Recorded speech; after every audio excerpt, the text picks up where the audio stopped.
So dear Hancock Church, mostly comprised of the towns of Lexington, Bedford, Arlington, Burlington, Woburn, Waltham, Belmont, and a few other surrounding areas. Dear Hancock Church, all those listening from home today, as well as those who tune in online wherever they live. Dear Hancock Church, to all of you lovely souls this morning taking time to listen to this, I have some news to share. For some of us, it is good news, relieving news, affirming news. For some of us, it's ludicrous news, seemingly pathetic news, and maybe we wish it really was fake news. And here it is. You can do nothing apart from God. It's crazy, I know. So I'm going to say it again.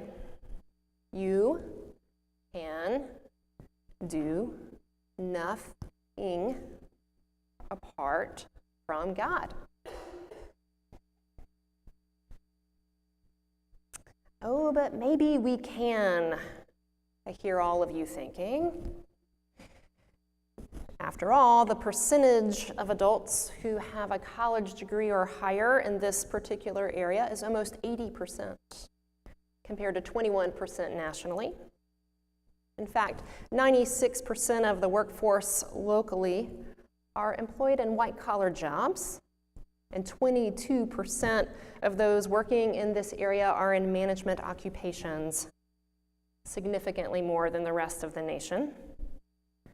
The median household income, then, it comes as no surprise, is at least 3 times that of the rest of the nation. And this is perhaps maybe some evidence that we can get plenty done. And not to use only examples of education and paid work and income as measures of our ability to do things, there is a lot of amazing philanthropy that comes out of our towns as well.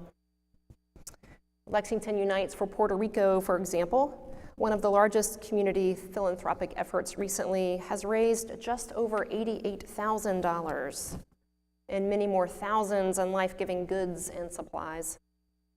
And if you were here the day that we loaded that huge cargo crate, that container that was Puerto Rico bound, or even if you've just seen the pictures, you know, in fact, that we can get some stuff done. And to all of this, I still have some news for us. We can do nothing apart from God. Now, for some of us who feel maybe exhausted by using up all of our own efforts and wondering what might be wrong with us, this is a reminder to you to let out a sigh of relief and let in what is hopefully good news. Nothing is wrong with you. It's not all up to you, and any expectation that you can do it on your own strength is misguided and, well, impossible. Whatever it is. Perhaps work, the endless demands of the job, the never-ending emails, or parenting, another never-ending job, or that article you've been trying to get published, or school, or that relationship you can't seem to make right. Hear God say to you, you can't do this by yourself. In fact, let it be good news. You can do nothing apart from me. And for those of us who have built a career, a life, a self-identity on doing everything ourselves, well, maybe it really hasn't been our own effort or grit or pulling oneself up by one's bootstraps, maybe. The way the divine shows up in community and other kinds of support cannot be overlooked. We always need to remember that, and I'll bet that there are a few of us who feel somehow, ultimately, that it somehow still is up to us and no one else, and maybe we are exhausted, maybe our gas light is on and we're wondering how many more miles we can go without finding that gas station.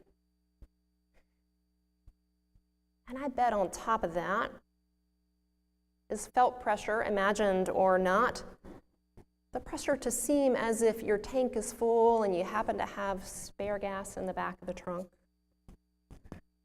The pressure to keep up appearances, at least.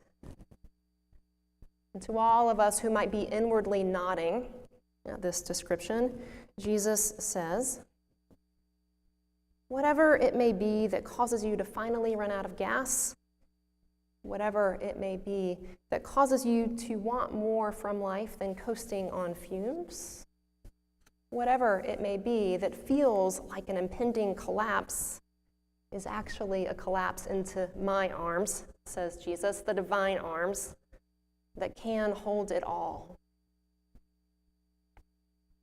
You see, Jesus here is giving his seventh I am statement in the Gospel of John.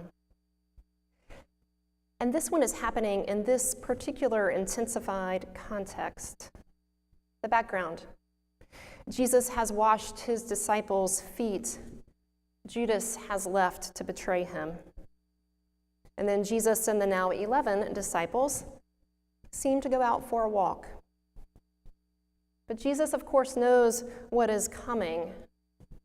The gig is up, and his life can now be measured in hours, not days. So he launches into this farewell discourse, where many of the most classic John passages come from. It's quite clear he's trying to get everything else that needs to be said out.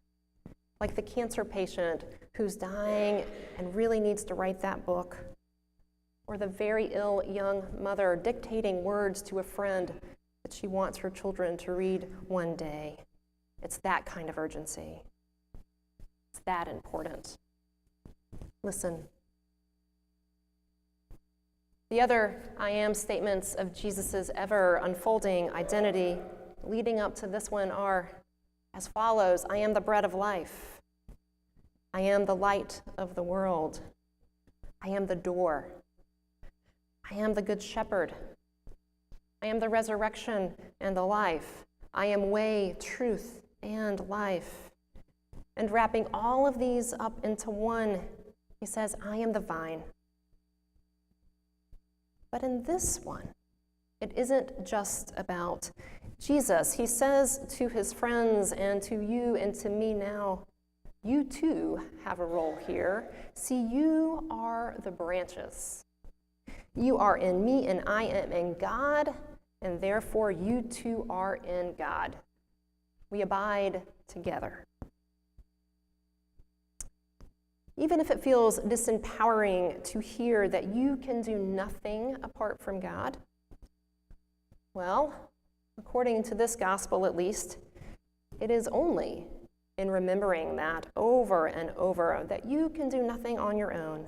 It is only in knowing that at deep levels that you can access your own place in God, that you can access your own part in God's being. It's the only way to live into your own God-likeness. Everything else, no matter how big and beautiful and powerful, is but an ounce of what your truest nature can do when you abide in God. One of the number of times in my life when I have been rather humbly reminded of my limitations, when I have run into the wall of all of my efforts, wondering what more I could ever possibly do. And one of these times, some years ago, a friend of mine shared with me the work of Thomas Merton. Merton is a beloved Benedictine monk, and he wrote many things, but in particular, one time he wrote not about a vine, but about a tree. And he said this: a tree gives glory to God by being a tree. For in being what God means it to be, it is obeying God. It consents, so to speak, to God's creative love. It is expressing an idea which is in God and which is not distinct from the essence of God, and therefore a tree imitates God by being a tree. The tree is not producing great things by most standards. It is not doing much that is visible to the naked eye in any given moment. But it gives glory to God precisely because it is. It is what it was created to be, nothing more and nothing less. Now, any of you out there know how Oprah talks about maybe 5 or 7 defining moments we might have in life? Anyone? Well, I have to tell you, when I read this piece some years ago by Thomas Merton, it was one of those defining moments of my own life. The quote about the tree, that all we have to do is consent to God's creative love. The love that causes us as branches to grow healthily and flourish into everything we are created to be. The effort is in the surrender, the chosen dependence, the falling into the divine arms, the abiding. And when we have made a tangled mess of our lives, which we all do mostly at some point, the vine grower can untangle us, help us shed the parts that aren't working for us anymore, where we might be stuck, and bring us back into the trellis of our true selves, that which we are created to be. Dear Hancock Church, and all the surrounding areas, virtual included, that comprise this beautiful, fully human community. I know that this has been a sermon packed full of images. So I wish to leave you with something tangible that you can bring home with you, something that throughout this week can help these images settle into your heart and soul. This is from the wise words of the Talmud. When you get home today, before your week begins tomorrow, take 2 pieces of paper. Write on one of them the words that we say every Ash Wednesday: from dust I come, and to dust I will return.